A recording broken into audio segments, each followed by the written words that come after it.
So excited to welcome Gertie and the TO Boyz, along with Sky Thomas on guitar and Michael Lopez on bass. We're going to go ahead and get started with the song and then talk with Gertie whenever you are ready. Take it away.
You are listening to Gertie and the TO Boyz live on the home stretch on KXCI. Great honor to have Gertie on the show today. Hello. Hi. Welcome. Thank you. Thank you for inviting us. My pleasure. I must ask, and forgive me if I'm remiss, is this the first time you've been on KXCI? No. Excuse me. It was a few years ago. I think I came in to the studio, and it's very. Thank you for inviting us back. Oh, of course. And well, your first time perhaps being here in our Congress in the new studio. Yes, first time. Yeah, it's really fantastic to have you here. Congratulations on your induction into the Tucson Musicians Hall of Fame. That must have felt good. Thank you. Yes, very, very proud and honored to represent the Tohono O'odham Nation. Yes. So let's go back in that journey a little bit. My understanding is your entry into music, as it often is with musicians that end up staying around for a long time and making it their life's work, was through your family. Your father had a couple of bands, correct? Mm-hmm. Can you tell me about the role of music in your childhood and how that helped shape who you eventually became as a musician and as a leader in your community? Yeah, okay. Well, so the main rule when we were small was that we were going to Daddy's practices, whether we liked it or not.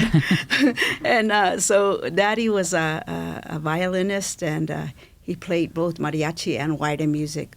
And so when we were very young, like maybe, I can remember like from 6 years old to maybe like 10, when he was always in the living room practicing his violin on the Waila songs and mariachi.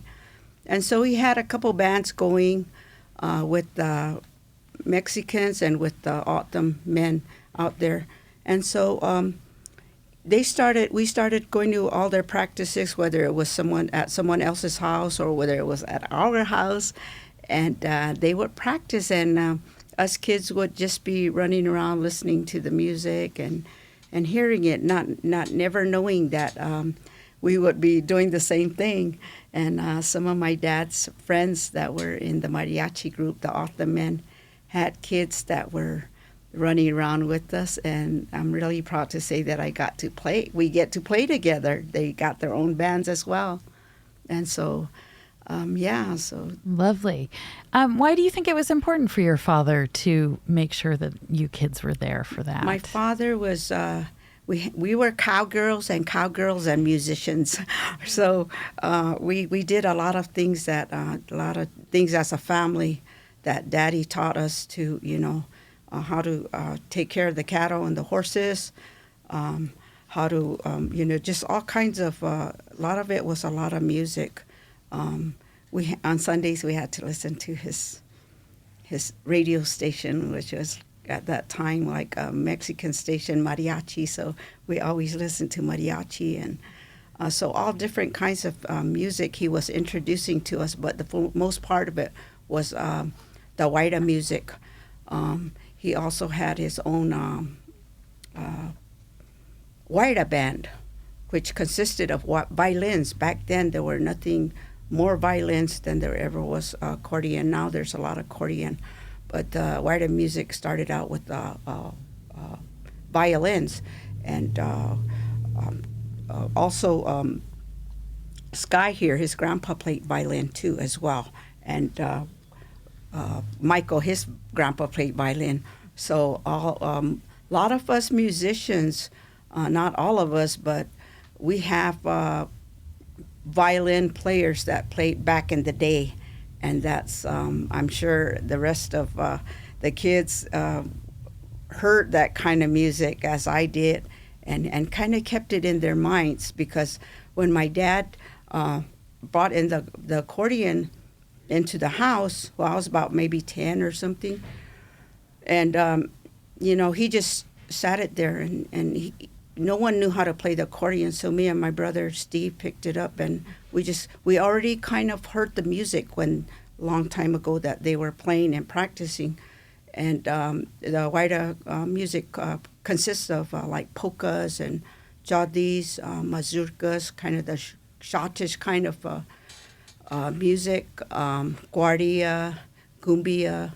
So we heard all that, and so it kind of just keeps in your mind. And so when I first picked up the accordion, and I had no clue, I just like started messing around, but I remember Daddy's songs, so I tried to play Daddy's songs. So when me and my brother Steve picked it up, Steve's got his total different style. He's got more of a Tejano style, and I'm just a plain Jane accordionist. and so, yeah, and then we just started from there. But long time ago, all the bands that, there were a lot of Waila bands. I can remember when I was a little girl, and I used to stand up there and just watch them, and you just hear them, because that's our type of social dance that we go to on all types of celebrations, weddings, birthdays, everything, and it's all over the reservation. And I'm real proud to say that Waila music has been all over different states, and this happened way back when. It didn't just happen now. I've been to many, many states, and but I remember my elder musicians telling me where they had been, and I'm just really proud to say that we're able to go out there and share our Tohono O'odham Waila music with other people and nationalities. Yes, and we're all very grateful that you've done that and continued that on throughout your family and in your community. I'd love to hear another song if y'all feel ready. Okay, we got one.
You're listening to Gertie and the T.O. Boys live on the home stretch here on KXCI, specifically Sky Thomas on guitar, Michael Lopez on bass, and Gertie on accordion. Again, thanks so much for coming in. It's great to have you here.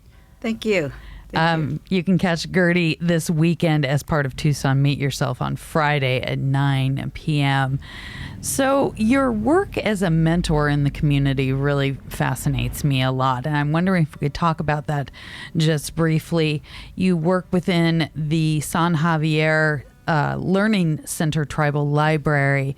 Can you tell me about that work and how working with young people in that next generation informs what you do and what you're learning from them as they come to you to learn? Yeah. So I work in the San Javier Learning Center Library, and I manage the library the best way I can. I love my job. I love teaching the kids, the after-school programs, mentoring the musicians that come through the library. Some of the musicians actually came to the library with their instruments when they were small, and I was like, "Hey, come over here. What are you playing? Let's see what you can play. Let's see if you can play some Waila."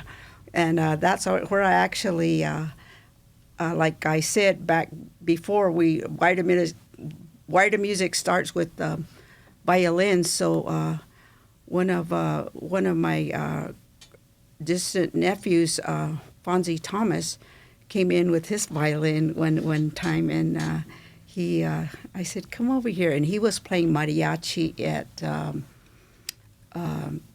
Desert View High School, and so I said, "Come play some Waila." He was in my band, and he has recorded many songs, and so I've mentored kids with guitars, and I even mentored a little guy with a trombone. I don't play trombone, but I sure will help you. Okay, that sounds right. No, but yeah, I'm there to. I want to continue to mentor and find the resources for the kids to make their music better and easier for them to understand and learn, and to go out there and do whatever it is they want to do with it. So you must enjoy teaching, but it also seems like it's very meaningful to you. Yeah. It seems like it's an investment that you're making in this next generation. Can you speak a little bit to why is that important to you in your heart? Because when my dad taught me, and he was that example for me, I learned a lot from him. I learned everything he told me that was going to happen when I grow older. And the challenges of music has happened.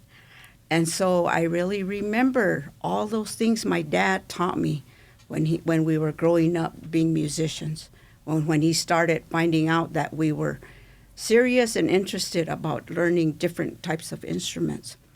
So then when I look back and I think back about how it was approached to me on how I should be a musician, or then I think about the young kids. I think about all the young kids that come into my library. I'm like, okay, I want to be an example for them to say, okay, well, she said this to me, or she helped somebody helped me with my instrument. I played the flute, but she didn't play the flute, but she found somebody to help me. So I like to leave that behind me, to let the kids know that, there's always somebody out there to help you, And so that it really means a lot to me when I go and see these kids succeed with their music life. Okay, perfect example. I got two perfect examples here. Sky Thomas and Michael Lopez. Sky Thomas, I met when he was in high school. Yeah, you were in high school, and went and I taught some music out there, and how to be a musician at the Barbecue High School. And so he was just still in school, and I was there as a teacher. And then to see him grow and have his own band and run his own band. And Michael was the same way, came into the library. We played a lot of music together. And then now even Michael, both of them helped me with the guitar classes.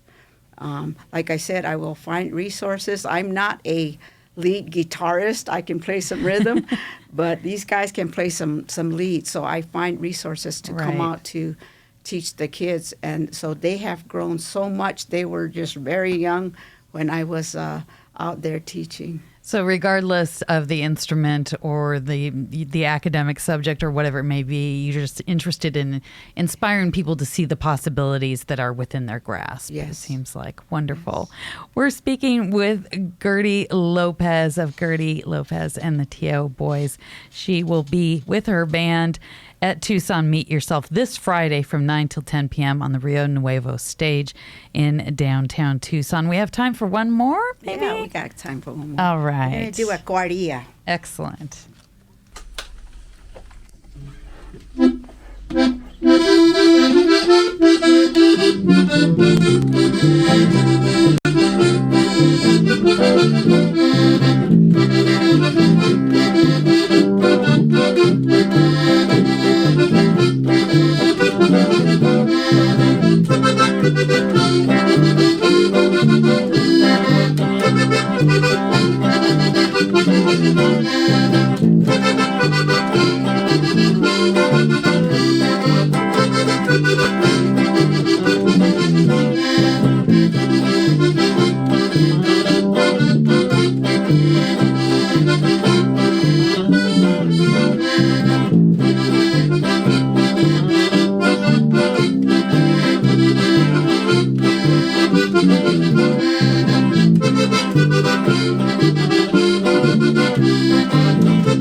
listening to Gertrude, Lopez, Sky Thomas, and Michael Lopez performing the traditional Waila music they are known and beloved for as Gertie and the T.O. Boyz. You can catch them live in person as part of Tucson Meet Yourself this coming Friday, October 13th at 9 p.m. in downtown Tucson. Again, thanks so much for coming in. What an honor to have you here on KXCI, and congratulations again on your induction into the Tucson Musicians Museum Hall of Fame. Thank you for having us. What's up, guys? It's on Awesome Nation. All right. I'm Hannah. This is the home stretch, and this is Black Belt Eagles.